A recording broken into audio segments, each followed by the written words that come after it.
Michigan Out of Doors Online is brought to you in part by Animals have the ability to smell scent half a mile away. But what good is an attractant if the animals have to be close to smell it? Introducing an industry-first vapor system. Vapor lasts longer and travels farther. Wind Scent by Fourth Arrow. Active vapor for deadly success. Hey everyone, welcome to Michigan Out of Doors. I'm Jenny Olson and we've got a great show lined up for you this week. I'll take you out duck hunting on Saginaw Bay, one of the last days of waterfowl season, and we were hunting for old squaw. You won't want to miss that adventure. And Jimmy and Jordan will be talking deer this week. Well, that's right, Jenny. We are talking deer on this week's show. We're actually going to sit down with the DNR and get an in-depth look at chronic wasting disease. What is going on here in the state of Michigan and how does it affect us as Michigan sportsmen and women? We're also going to do a little bow hunting kind of right before the gun opener in the mid-Michigan area. All of us here from the TV crew were together. We had a lot of fun. You won't want to miss that as well. Lots of good stuff on this week's show. You stay tuned. I'm Jimmy Gretzinger. It's time for Michigan Out of Doors. From the first spring rains to the soft summer breeze, dancing on the pine forest floor, the autumn colors catch your eyes. Here come the crystal winter skies. It's Michigan, Michigan out of doors. Someday our children all will see this is their finest legacy, the wonder and the love of Michigan. As the wind comes whispering through the trees, the sweet smell of nature's in the air. From the Great Lakes to the quiet stream, shining like a sportsman's dream, it's the love of Michigan we all share. Michigan Out of Doors is presented by Country Smokehouse, a sportsman's meat processor since 1988, featuring varieties of homemade sausage, jerky, brats, and gourmet entrees. Holiday gift boxes can be assembled in-store or online. Details at countrysmokehouse.com. By Showspan, producing consumer shows including the Ultimate Fishing Show Detroit, January 11th through 14th at Novi's Suburban Collection Showplace. This show features fishing tackle, trips, boats, and seminars from top pros. The Ultimate Fishing Show, Novi, January 11th through 14th. By KL Outdoor, a Muskegon manufacturer of sportsman's outdoor products for over 30 years, featuring the Terrain line of hard-sided hunting blinds designed for quick setup and removal with quiet operation. For more information and other products, kloutdoor.com. Michigan-based Vanguard manufactures an array of binoculars, ranging in size and design, and backed by a lifetime warranty. Discover Vanguard sporting optics at vanguardworld.us.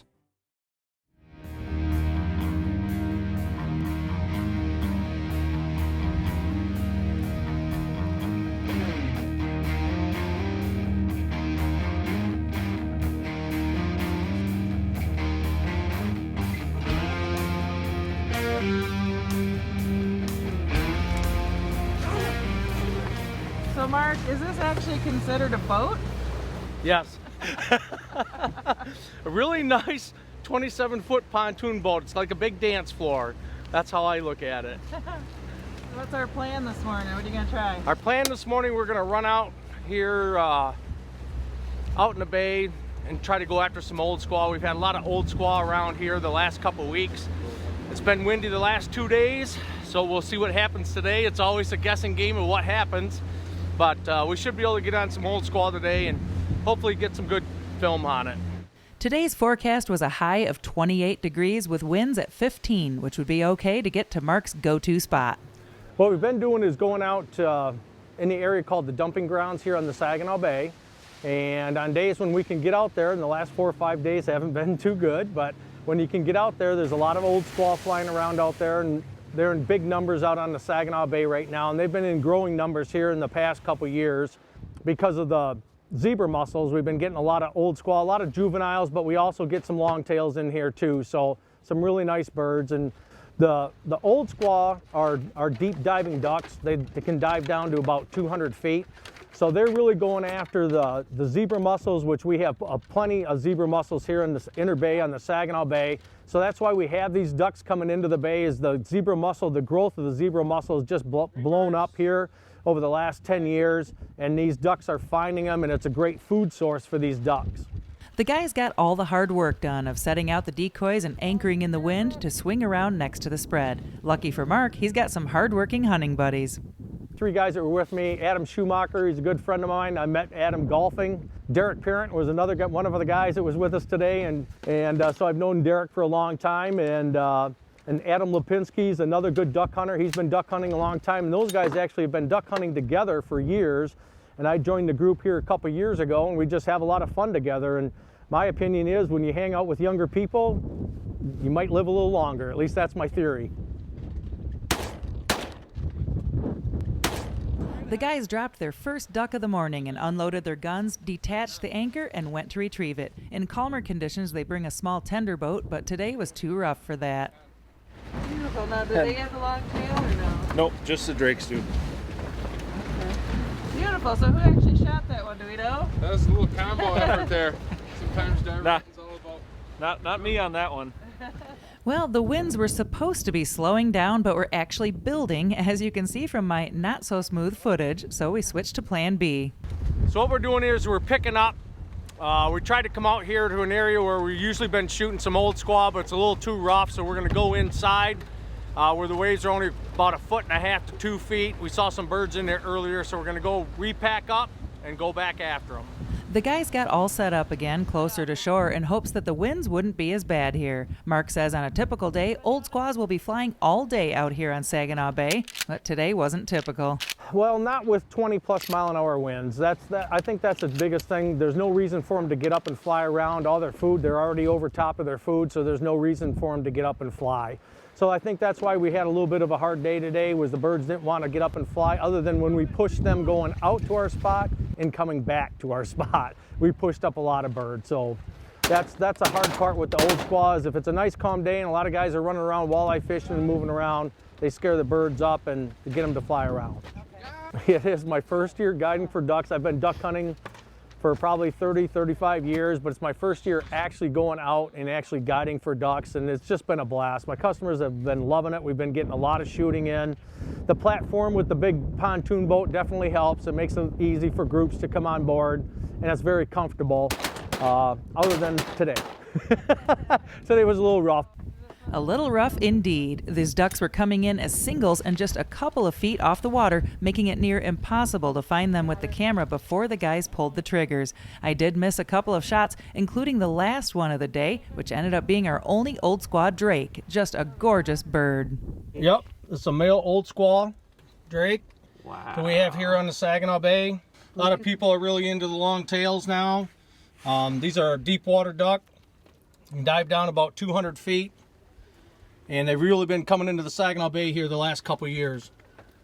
Just a beautiful bird. After retrieving the drake, the guys made the call to pack it up and head in. Conditions were getting worse and threatening to become unsafe. With only 2 days left of waterfowl season and nothing but more wind in the forecast, they pulled the boat out of the water for the season and headed back to Mark's pole barn, where Adam Schumacher showed us a quick way to breast out a duck.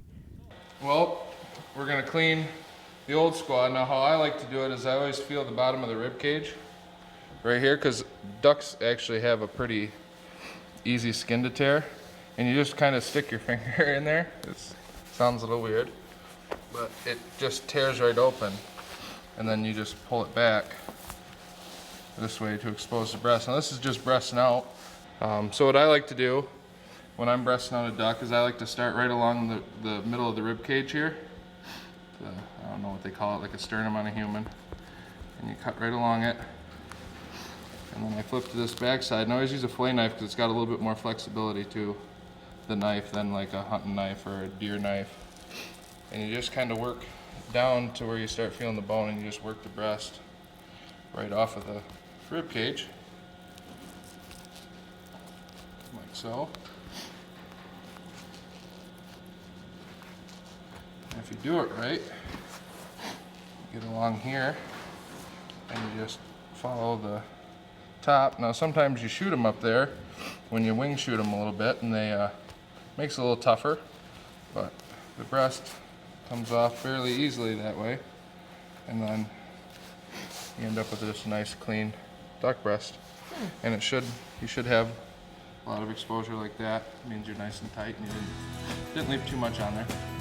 After a morning adventure, the guys ended up with some awesome table fare and a drake for the wall at duck camp. We've already made plans to get out again next year on a calmer day to show you some faster-paced Old Squaw action. And who wouldn't want another ride on this little island Mark calls a boat? Well, in this next story, we're going to spend some time with some friends that have an unbelievable place to do some deer hunting in the mid-Michigan area. We had a lot of fun, even though we were only there for a couple of days.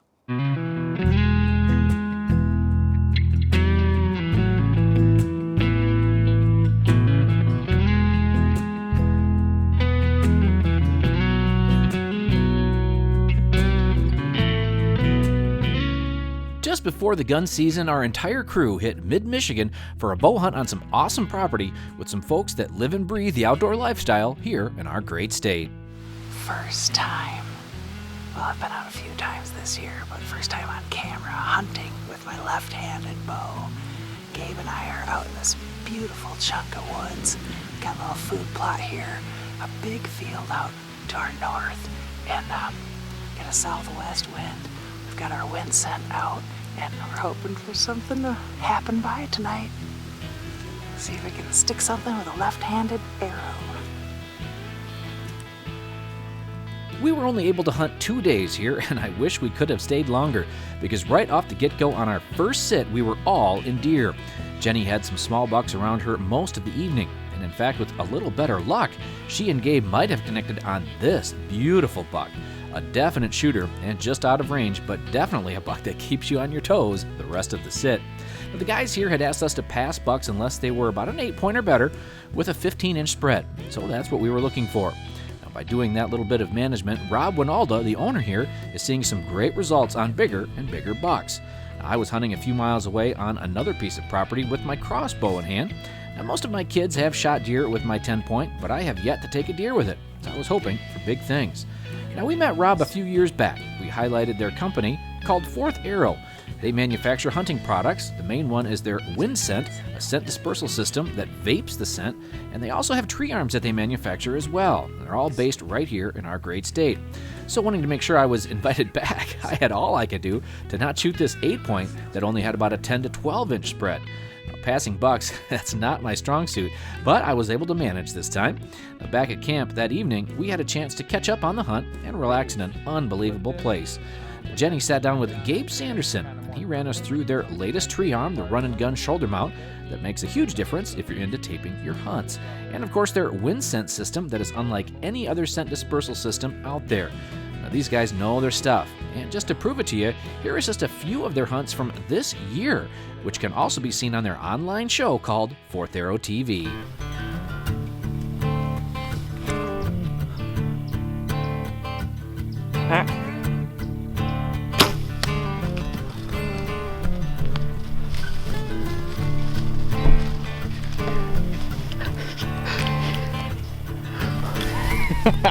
Woohoo! Well done. Good deal. He did not go far at all. Oh man, that's a good way to start the season. Wow, good deal.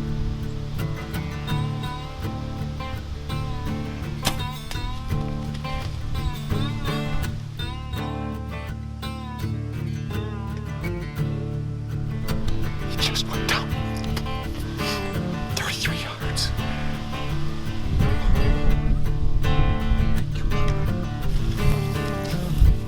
Right in front of you. Heads up, Mark.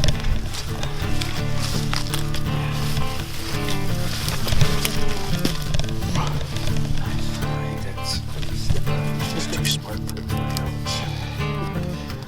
So it sure was fun to be able to get a shot at him, and that's pretty exciting.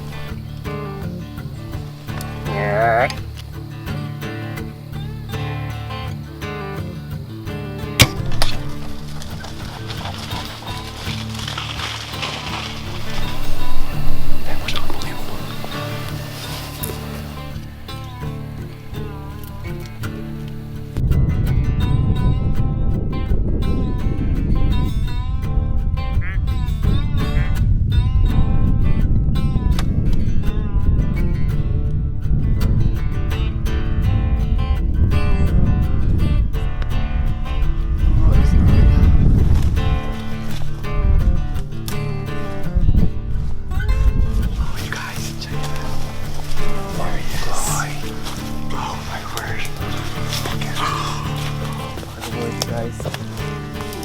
Check out this fruit, you guys.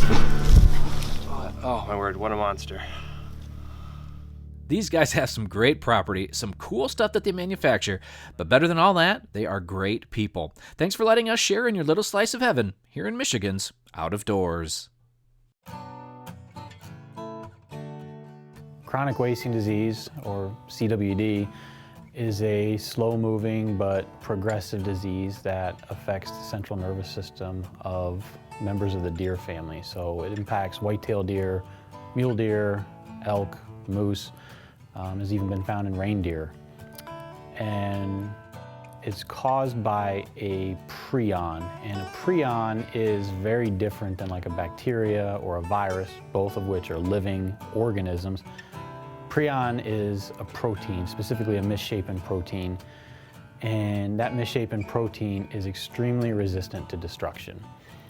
And it's contagious, so these prions, once they're ingested by an animal, they multiply and are shed out into the environment through saliva, through feces, through urine, and they persist in the environment, and there other animals can pick it up. And obviously the more animals that pick up these prions from the environment or directly from an infected animal, the more prion accumulate into the environment and more animals that become exposed to it. So what we've seen with chronic wasting disease is once it becomes established, more and more animals become infected with the disease over time.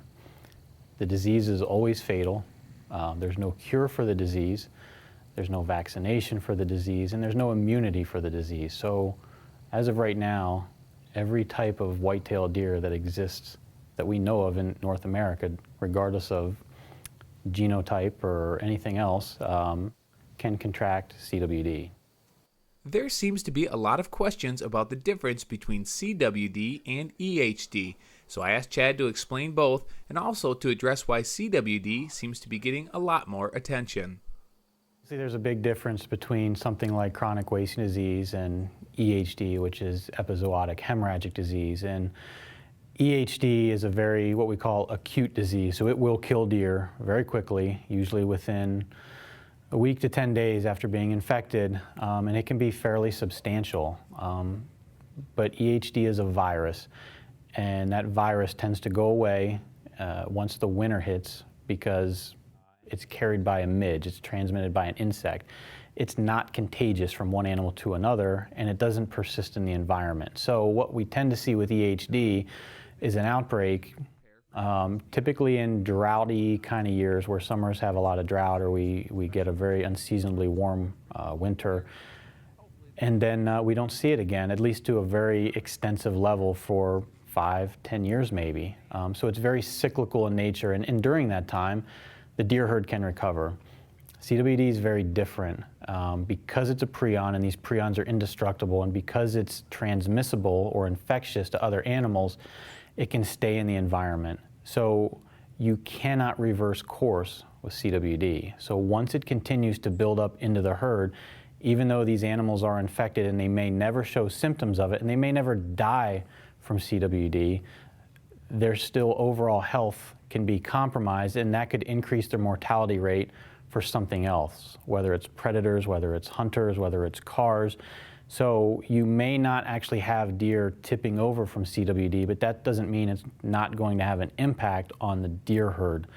And ultimately, if this prevalence rate gets so high, they're going to get infected at younger rates. So there's obviously a lot of desire for hunters to shoot 2.5, 3.5, ideally maybe a 4.5-year-old buck. If you have CWD widespread on the environment and these animals are getting infected very early in their life cycle, the typical incubation rate for this disease is about 1.5 to 2 years. So within 1.5 to 2 years after an infection, those animals will become what we call symptomatic, which means they're at the end of their life cycle. Many hunters are wondering what the plan is going forward to control CWD. Chad explained that the DNR plans to use information from other states around the country, as well as any new information that becomes available, to continue to try to combat CWD. So as of right now, we don't have any way to really effectively combat the disease. We cannot get rid of it in our deer herd. We cannot cleanse the environment. So it really puts managers at odds with how to approach it and how to attack it. And what we've seen from other states that have been dealing with it for a really long time is if you let it go, it's going to cause problems down the road. So the only option we have right now is to keep it sort of at a confined geographic area, to keep it very low in prevalence within that geographic area. And we're kind of waiting on science and our knowledge of this disease to catch up, because right now we don't understand a whole lot about it. We've learned so much in the past decade to 20 years, but we still have a lot more to go. And if we can get people working on this, whether it's in Michigan or outside of Michigan, to research it, find out ways to sort of cleanse the environment, to sort of provide vaccines for the disease, there's a chance we can maybe do something with it in the future and keep it at low levels or potentially even eradicate it, but we're simply not there yet. So the best hope right now is to try to manage for it, which unfortunately takes some intensive actions, and I think there's still a real good opportunity to have high quality deer hunting in these areas. It's just we need to reframe some of the priorities and our thoughts on how we typically hunt to help try to combat this disease. One of the questions we obviously always get is, if we have a CWD positive animal, can we eat it? And what our agency follows is the recommendation of other organizations like the Center for Disease Control and the World Health Organization, who say that if you have a CWD positive animal, you should not consume that animal. And even though there's no proven link between anybody contracting a sort of a human form of CWD by consuming a CWD positive deer, nobody can say that it hasn't happened either. So there's actually some pretty concerning, or at least alarming, research coming out of Canada where they were able to infect a species of primate through them consuming CWD positive muscle tissue from a deer. And obviously, humans being primates, there's a concern there. So it does appear that there's a very, what we call, strong species barrier where it's not going to effectively cross over. But nobody's willing to step out and say that that risk is zero. So we obviously recommend, if you're hunting in an area that has CWD or near a place that has CWD, to get your animal tested. And certainly if that test comes out that the animal is positive, we certainly recommend that you do not consume that animal. At the beginning of the 2017 deer season, there had only been a handful of positive CWD cases here in Michigan. With the season just about behind us now, that number has more than doubled. Prior to the 2017 hunting season, the only place we've identified CWD was in Ingham and southern Clinton County. We did, earlier in 2017, have a privately owned deer farmer submit two CWD positive animals from the Mecosta County area. So we did do some additional surveillance up there to see if it was in our free-ranging deer. Through some of that surveillance, we did have a hunter submit a CWD positive animal that was harvested in Montcalm County. So we set up some check stations in Montcalm County, and unfortunately, we are finding several CWD positive animals coming from that area. As of today, we've identified 19 positive animals coming from Montcalm County and even northeastern Kent County. So unfortunately, we have a much more established disease up in that area, especially compared to what we've seen over the past couple years in Ingham and Clinton County. Chronic wasting disease affects all Michigan deer hunters, and it's likely that it's not going away anytime soon. Hopefully, we can find a way to manage this disease going forward.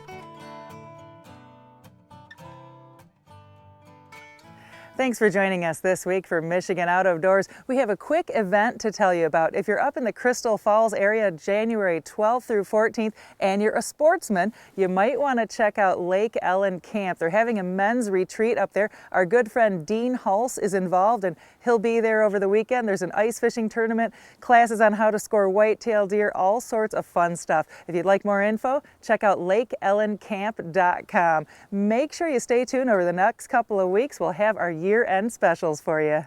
Well, that's right, Jenny. It is kind of a fun time of the year to look back at the year 2017, some of our favorite stories that we shot this year. And then we're also going to take a look kind of month by month that we've been doing the last few years, just to give you an idea of all the variety that our great state has to offer. Lots of good stuff coming over the next several weeks here at Michigan Out of Doors. Make sure you are getting out and enjoying this time of the year, as well as getting out and spending some time with your family.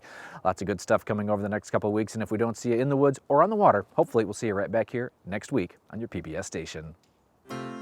Michigan Out of Doors is presented by Greenstone Farm Credit Services, making recreational land ownership possible across Michigan and northeast Wisconsin. Begin your land financing journey at one of Greenstone's 37 locations or visit greenstonefcs.com. By Metalloid Firearms and Sports, developers of environmentally friendly firearm maintenance products for cleaning and protecting your firearms metal, as well as wood and leather components. On the web at metalloidfirearmsproducts.com. By Jay's Sporting Goods, with locations in Clare and Gaylord. Jay's has been serving the Michigan outdoor enthusiast since 1971, with a wide variety of outdoor products. The gear, the knowledge, the tradition of Jay's. On the web at jaysportinggoods.com. By the Michigan Petroleum Association and the National Oil Heat Research Alliance, advocating the advantages of oil heat for home and environment through products like BioHeat Oil, which blends biodegradable materials into a renewable fuel source. Learn more at oilheatamerica.com. Closed captioning provided by Marvo Mineral, makers of Lucky Buck, deer management products including minerals to supplement deer diets year-round to improve health and antler growth. When I wander far away, a dream stays with me night and day. It's the road that leads to my home state. I am a Michigan man.